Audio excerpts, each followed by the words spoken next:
लिंबागणेश येथील मारुतीची मूर्ती फोडल्याची घटना घडली होती।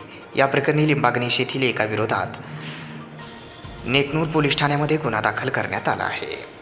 बेड तालुक्यातील लिंबागणेश या ठिकाणी दिनांक 2 एप्रिल 2024 रोजी 5:30 मारुती मंदिरात लिंबागणेश या ठिकाणी आरोपीने हिंदू धर्माच्या भावना दुखावण्याच्या उद्देशाने लिंबागणेश येथील मारुती मंदिरातील मूर्तीची खोडसाळपणे विटंबना करून फोडली आणि धार्मिक भावना दुखावल्या म्हणून या प्रकरणी दिनांक 4 एप्रिल 2024 रोजी 5:05 फिर्यादी बाळासाहेब नामदेव जाधव वय 45 वर्ष, व्यवसाय शेती व सरपंच लिंबागणेश यांच्या फिर्यादीवरून बाबाजी विठ्ठल मुळे राहणार मुळे वस्ती लिंबागणेश तालुका जिल्हा बीड याच्या विरोधामध्ये कलम 295 भादवीनुसार नेकनूर पोलीस ठाण्यामध्ये गुन्हा दाखल करण्यात आला आहे।